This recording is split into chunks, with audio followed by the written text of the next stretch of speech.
Gibbet Hill by Bram Stoker and read by Chris Halton. When I left the Royal Huts Inn on the top of Hindhead in order to visit the Devil's Punch Bowl and Gibbet Hill, immortalised by Turner in the Liber Studiorium, I passed along a wide straight road, the new high road between London and Portsmouth, and shortly came to the edge of the Punch Bowl and feasted my eyes on its beauty. The fog, which had been heavy in London when I left on this mid-October morning, extended even to Haslemere and hung in the valleys so that the tops of the Surrey hills rose like islands from the sea of mist, and in the brilliant sunshine which glorified these upper levels softened and mellowed all the wide expanse of hill and dale, and down which ranged between me and the southern coast.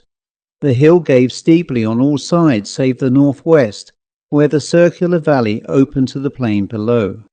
All the summer tints were chastened and mellowed. All the full colours which the sunshine had glorified had faded into the sere of autumn. The pink and purple of the heather were changed to a brown, with only a suggestion of faded colour to warm its tone. The bracken was of rich amber and faded yellow, and the myriads of grasses and wildflowers had donned their winter garb, the hues of decay. Through all this rich mass of autumn tints, the broom, untouched as yet by the frost, sent an emerald flash. The green bushes which fringed the tiny stream running through the valley seemed of supernatural vividness, and the dark green of the pines which covered the western slope and ran down into the valley seemed to assert in some positive way the right of nature to maintain her own colour despite all influences.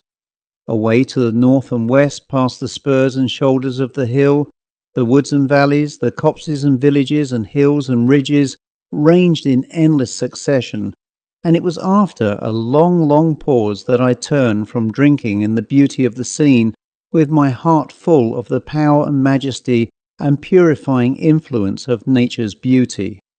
Here at least, said I to myself, the soul of man is elevated, and on this higher plane of nature's handiwork the evil of our hearts is lulled. As I turned, however, I started, for as if by the irony of fate there beside me was a grim memorial of man's wickedness and lust for blood, a tombstone by the roadside marking the spot where a century ago a poor seaman trudging on his way from Portsmouth was murdered. But not the stone only was of interest, for by it were three figures which would have arrested attention anywhere. They were only children, but of types that were not common. Two were young Indian girls of an age which by the slower development of English girlhood would be about some 13 or 14 years. Being, however, of Eastern birth, they were probably much younger.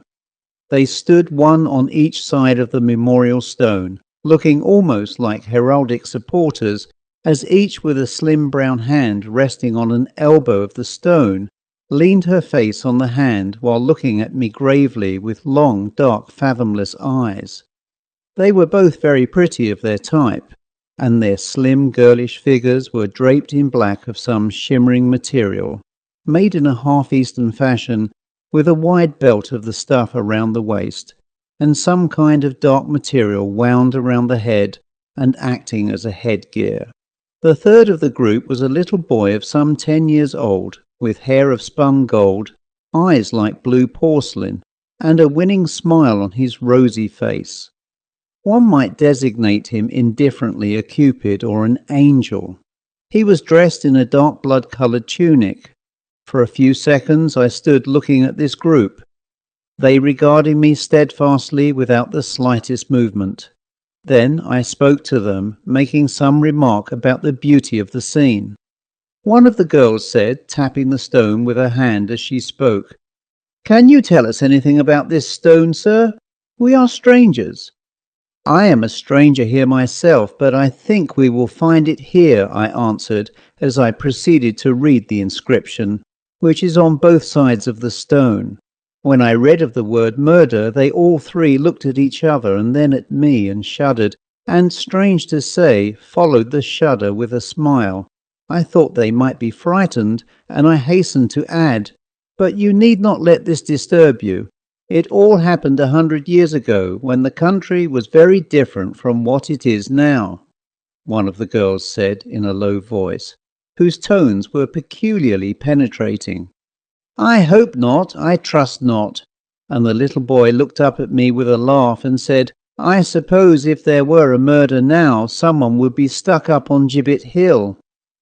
"Hullo, young man," said I, "you know all about it, I see. I'm going up to the hilltop to see the memorial cross. Will you come and see where they put the murderer?"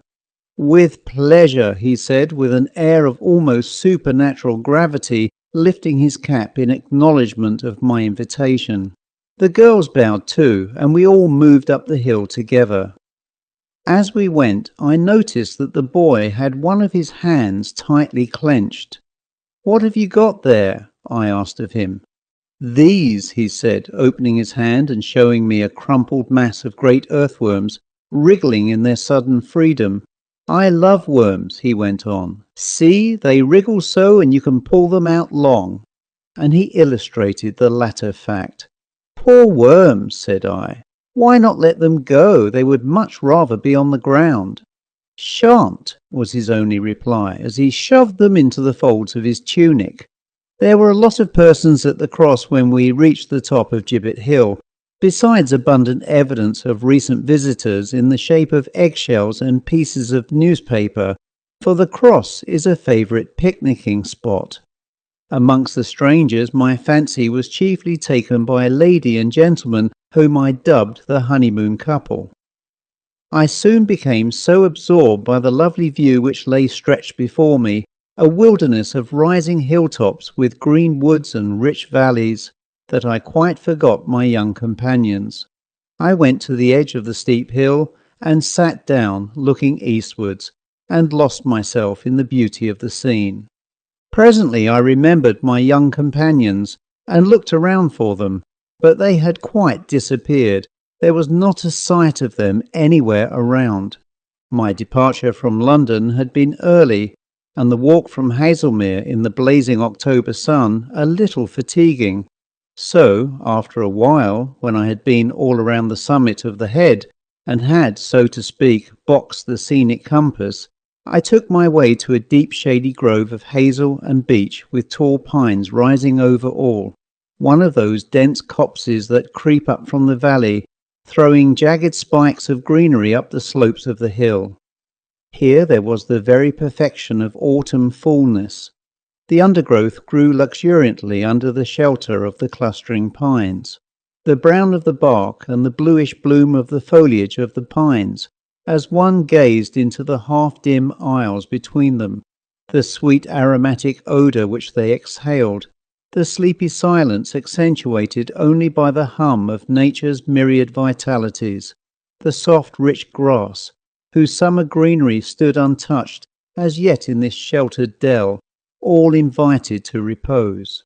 With a blissful feeling of content I stretched myself on the grass, and soon lost my thoughts and my consciousness in the interlaced branches above me.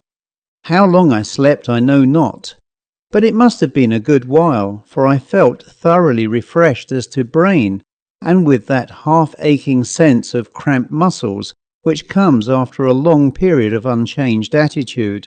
And there was over me that mysterious sense of elapsed time which tells philosophers that our thought is continuous in some form or another. There was, however, no sense of duty omitted, no press of coming work, which in such cases destroys the charm of awaking. I knew that there was ample time before me, and that I might muse on, unchecked, that I could revel to my heart's content in the sense of freedom, and enjoy the freshness and purity of the air in this wonderful spot. And so I did not stir, but lay on my back with my hands under my head, looking up into the branches, and watching the gleams of light struggle through the tracery of leaf and branch.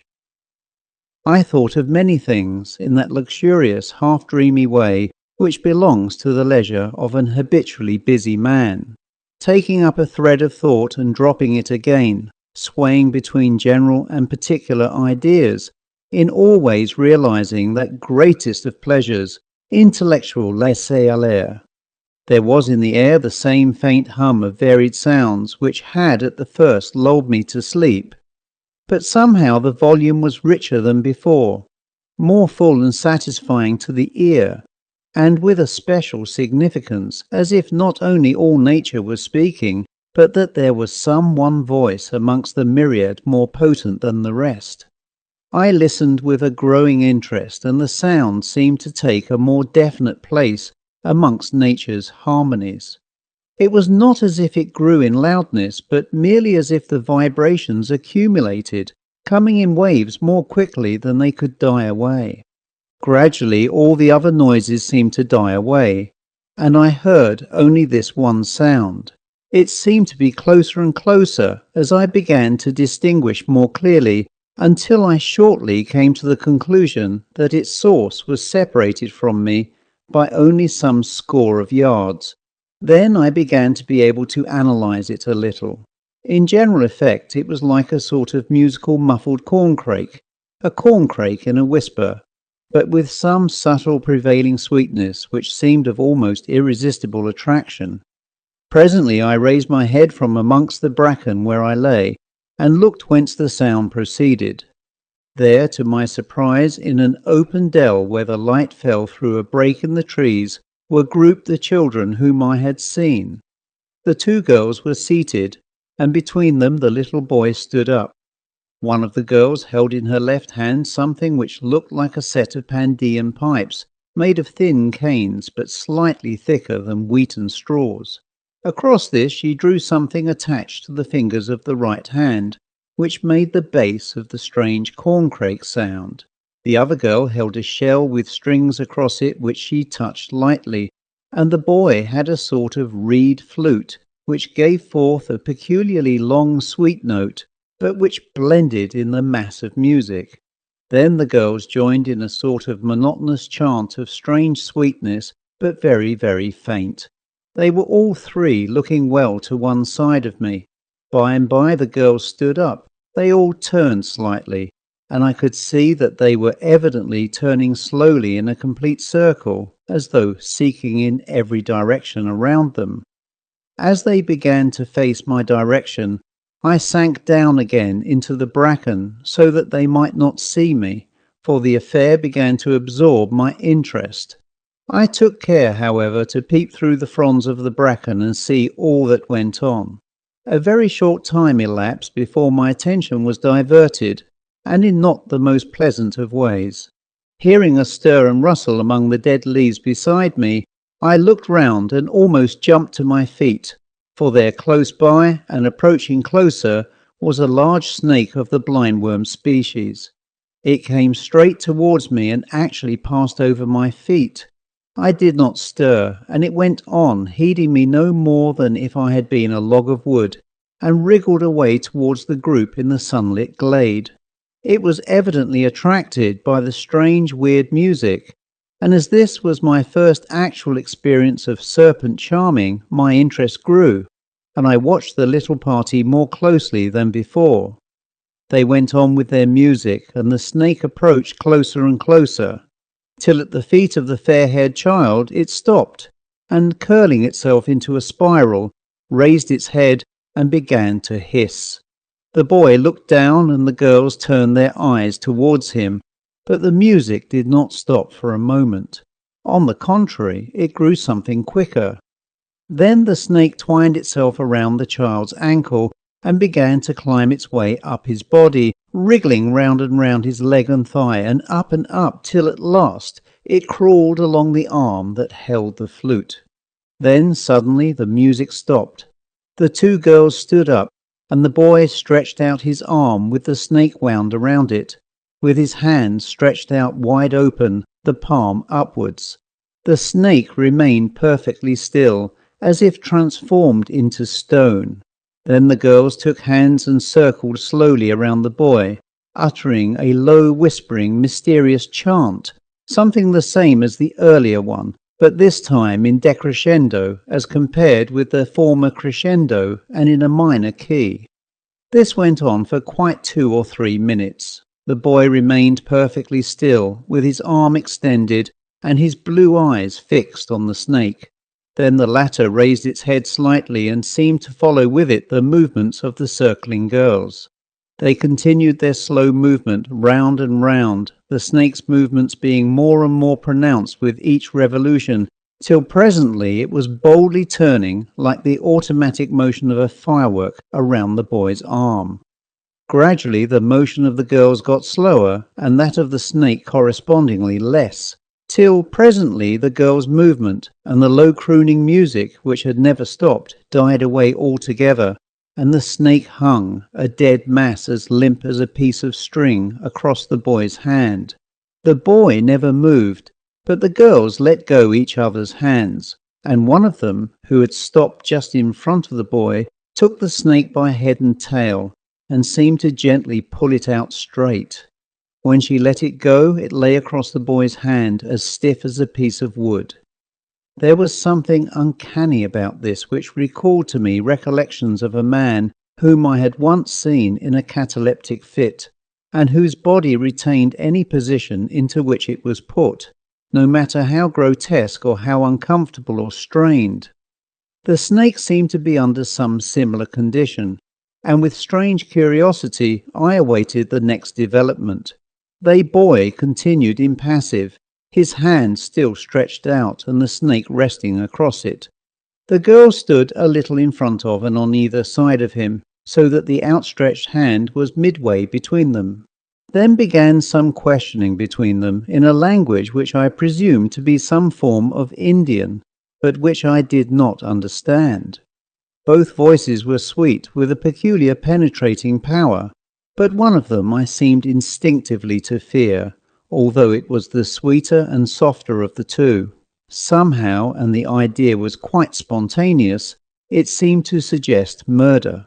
From the tones and inflections of the voices I gathered that all utterances were put in the form of questions, a supposition shortly confirmed in a strange way, for the answers were given by the rigid snake.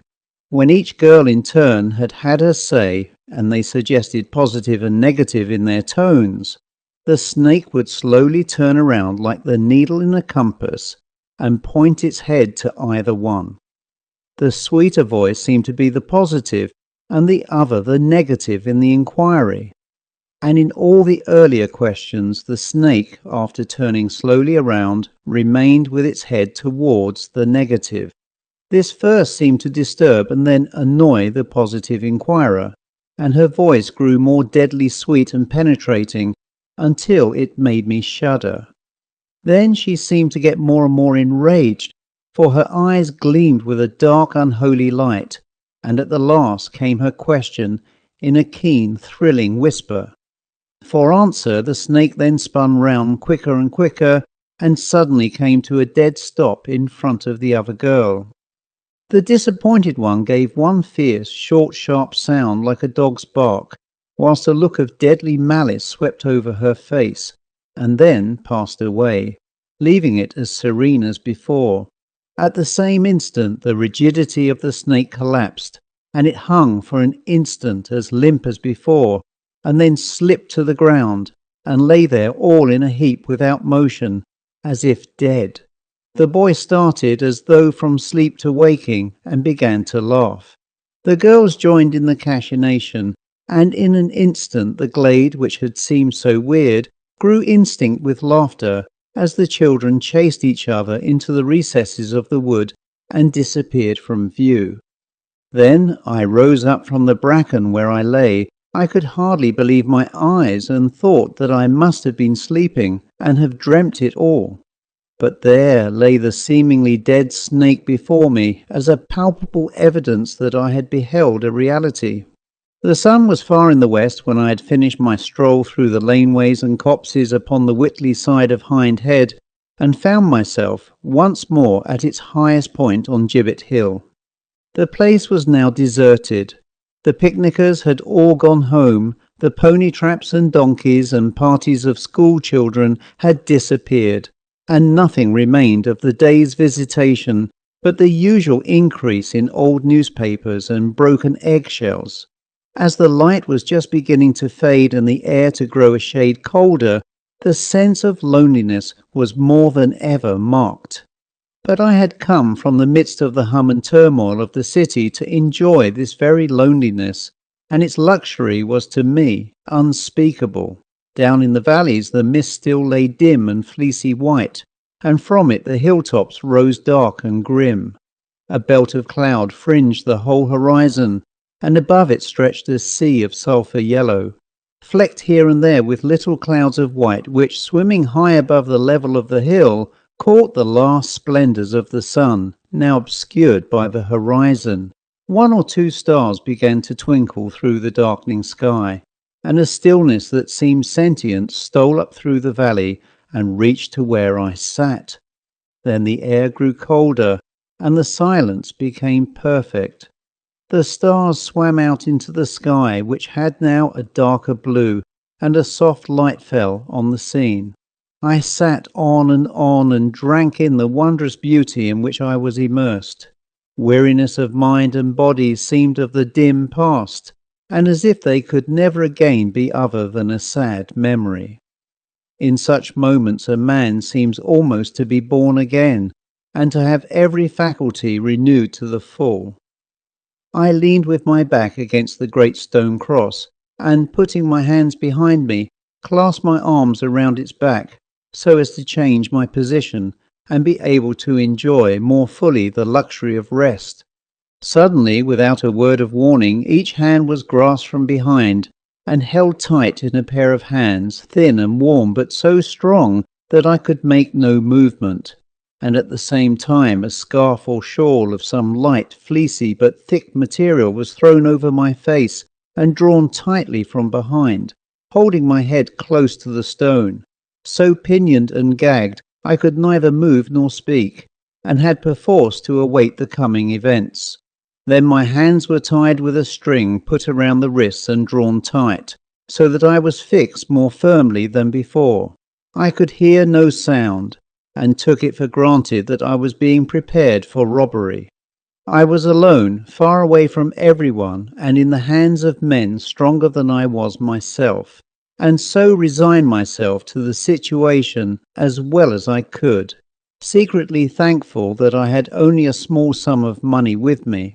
After a time which seemed long, but which was probably of but a few minutes' duration, the scarf was pulled down so far that my eyes were free, though my mouth was still covered and I was unable to cry out.